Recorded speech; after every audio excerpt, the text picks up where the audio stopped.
Hi. So இன்றைக்கி பார்த்தீங்கன்னா ஒரு குட்டி விளாக் தான் பார்க்க போகிறோம். ஸோ தீபன் பார்த்தீங்கன்னா ரொம்ப நாளைக்கு அப்புறம் வெளியே போகலாம் அப்படின்னு சொல்லுவோம். குஷி ஆயிடுச்சு.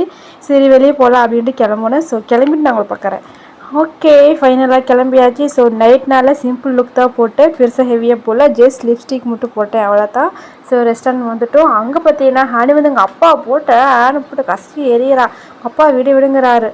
ஸோ தீபன் பார்த்தீங்கன்னா என்ன வேணால் ஆர்டர் பண்ணிட்டு இருந்தாரு. பட் ஹனி வந்து விடவே இல்லை. அப்புறம் தீபன் ஒன்று ஃபோன் வரும். ஹனியை அமைதியாகிட்டா.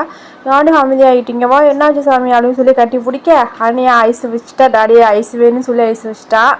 சரின்னு சொல்லிட்டு அப்புறம் எங்கள் அப்பா இருக்குமா, அப்புறம் ஐஸ் வாங்கிட்டு ஹனியாக சாப்பிட்ருந்தா. அப்புறம் ஹனியை அவன் சாப்பிட்ருக்கப்போ எங்கள் அப்பாவுக்கும் கொஞ்சம் ஊட்டிகிட்டு இருந்தா. 2 பேரும் ஷேர் பண்ணி சாப்பிட்ருந்தாங்க. நானும் எனக்கு அப்படின்னு கேட்டேன், ஆனால் என்னை கண்டுக்கவே இல்லை. 2 பேரும் மட்டும் எல்லாம் ஐஸ் சாப்பிட்டு வச்சிங்க. ஃபைனலாக அப்போ நாங்கள் ஆர்டர் போட்ட ஆர்டர் வந்துருச்சு. ஸோ ஓகேன்னு சாப்பிட்டாச்சு. தீபன் பார்த்தீங்கன்னா 2 சப்பாத்தி எடுத்துக்கிட்டாங்க. நைட்டு என் ஹெவி ஃபுட்டு வேணாம் பண்ணிட்டாங்க. நமக்கு அதெல்லாம் கிடையாது கணக்கு சொல்லிட்டு எல்லாத்தையும் போட்டு எடுத்து சாப்பிட்டு ஒரு வழியாக முடிச்சிட்டோம். ஸோ முடிச்சுட்டு வெளியே வர பார்த்தீங்கன்னா ஃபைனலாக ஒரு சோடா குடிச்சு ஃபினிஷ் பண்ணிக்கலான்ட்டு சோடா குடிக்க வந்தோம். சோடா குடிச்சிட்டு அவன் ஹனி வந்தேன் வா போகலாம்ப்பா. ஹனி போகிறவே இல்லை, திருப்பி உள்ளேயே போகிறான்.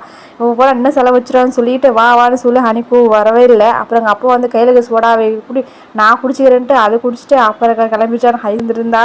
அப்புறம் பைக்கில் உட்கார வச்சுட்டு சரி போகலாம் அப்படின்னு வந்துட்டேன். பாய்.